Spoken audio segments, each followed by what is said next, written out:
So hi guys, welcome back to my channel Harish Motologs. So మీరు చూస్తున్నారు కదా Continental GT.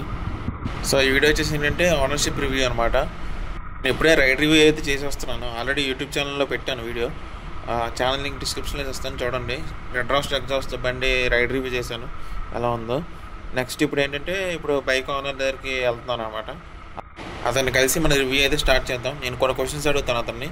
So అతని experience ఎలా ఉందో చెప్తాడు, వినండి. So bro, first of all thank you బండి ఇచ్చినందుకు. ఓకే బ్రో, పర్లేదు. మళ్ళీ మనకి సో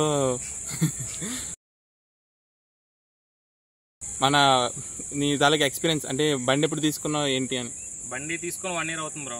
లాస్ట్ ఇయర్ మేలో తీసుకున్నాను, ఒక 1 year అయింది. బండి తీసుకొని 1 year అవుతుంది కదా, మీ ఎక్స్పీరియన్స్ అంటే ఎన్ని వేలు తిరిగింది బండి? ఒక అరౌండ్ 13,000 తిరిగింది బ్రో 1 year లో. 13,000 మొత్తం మీ చేతిలోనే? మొత్తం. లాంగ్ రైడ్స్ కానీ ఏమైనా వెళ్ళారా? లాంగ్ అంటే లాంగ్ పెద్ద వెళ్ళా, మాక్సిమం భీమ్లీ తాటిపొడి అంతే. సార్ ఇప్పుడు మెయిన్ క్వశ్చన్ ఏంటంటే, ఇప్పుడు కాంటినెంటల్ జీటీ అంటే కొంచెం ముందుకుంటుంది కదా. అవును, ఫాస్టర్. అది రైడ్ చేయడం వల్ల మీరు కంటిన్యూస్గా రైడ్ చేయగలుగుతున్నారు లేదంటే? అది ప్రాబ్లం బ్రో. అది బ్రిస్ట్ ఇక్కడ నొప్పి వస్తుంటది. ఓకే. లాంగ్ అయితే ట్రాఫిక్ లో కూడా నొప్పి వస్తుంది, అది కష్టం కొంచెం. ఇంకా మరీ లాంగ్ అయితే బ్యాక్ పెయిన్ కూడా వచ్చే ఛాన్స్ ఉన్నాయి. ఓకే, అంటే రెగ్యులర్ యూసేజ్ కి పర్వాలేదా? రెగ్యులర్ యూజెస్ బాగుంటది. మైలేజ్ ఎలా ఉంటుంది బండి? మైలేజ్ యావరేజ్ గా 20 అనుకో బ్రో. 20. సో బ్రో, రెడ్ రాస్ట్ ఎగ్జాస్ట్ చేశారు కదా, సో వేసిన తర్వాత పర్ఫార్మెన్స్ ఏమైనా చేంజ్ వచ్చిందా? పర్ఫార్మెన్స్ చాలా తేడా ఉంటుంది బ్రో. థ్రాటిల్ రెస్పాన్స్ బాగుంటది. ఓకే. మనం థ్రాటిల్ ఇవ్వగానే వెంటనే మనకు తెలుస్తుంది, ఆ ఫీల్ బాగుంటది. సౌండ్ మాత్రం సూపర్, సౌండ్ ఎక్సలెంట్ అసలు. సో బ్రో, టాప్ స్పీడ్ ఎంత కొట్టారు బండి మీద? టాప్ స్పీడ్ అరౌండ్ 190 వెళ్ళాను బ్రో. స్టాకా లేదంటే ఇది రెడ్ రాస్ట్ మీద వెళ్ళాను, రెడ్ రాస్ట్ మీద కూడా 190. రెండిట్లో 190 ఎక్కిందా? రెండిట్లో 190 వెళ్ళాను. సో రెడ్ రాస్ట్ చేసిన తర్వాత మైలేజ్ ఎంత తేడా వచ్చింది బ్రో స్టాక్ దీనికి? మైలేజ్ తేడా వచ్చింది బ్రో. మైలేజ్ ఇంకా ఒక 1-2 పెరిగింది ఇంకా. ఓకే, పెరిగింది. అంటే అది కూడా మనం తీసిన దాన్ని బట్టి ఉంటది. మన హైయర్ ఆర్పిఎం వెళ్తే మనం తగ్గిపోద్ది మైలేజ్. అవునవును, అంటే మనం తీసిన దాన్ని బట్టి. అంటే సర్వీసింగ్ కి ఎంత కాస్ట్ అవుతుంది అలా? సర్వీసింగ్ అవన్నీ పర్లేదు బ్రో, మేనేజబుల్. కానీ పార్ట్స్ అన్ని చాలా ఎక్స్పెన్సివ్ ఉంటాడు. నాకు యాక్చువల్లీ ఈ సైలెన్సర్, స్టాక్ సైలెన్సర్ అయితే ఇటువైపు స్టాక్ సైలెన్సర్ చిన్న నొత్త పడింది అనమాట. ఆ షోరూమ్కి వెళ్ళి అడిగితే జస్ట్ 40,000 అన్నది అంతే, సింగిల్ సైలెన్సర్. మరి ఇంకైనా 40,000 పెట్టే వాళ్ళు 20,000 రెడ్ రోస్ట్లు వస్తాయి కానీ తీసుకున్నాను.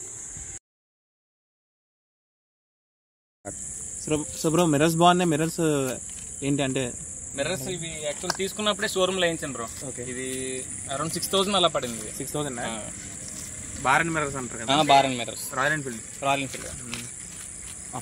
యాక్సరీస్ ఈ గార్డ్స్ ఇంకా ఉన్నాయి, అన్ని కలిపి అరౌండ్ ఒక 11-12,000 అయింది మొత్తం యాక్సరీస్ అన్ని. గార్డ్స్ యాక్చువల్గా ఇదో గార్డు, కింద సంప్ గార్డు ఉంటుంది, సంప్ గార్డు అన్ని కలిపి.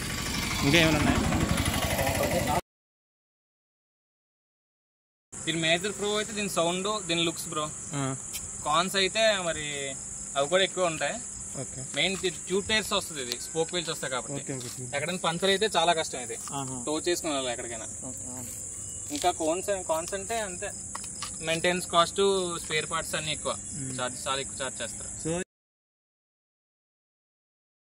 ఈ ప్రైస్ రేంజ్ లో చాలా బళ్ళు ఉంటాయి కదా, నింజా కానీ చాలా పెద్ద బళ్ళు ఉంటాయి, డ్యూక్ రేంజ్ కానీ. ఇదే ఎందుకు చూస్ చేసుకో?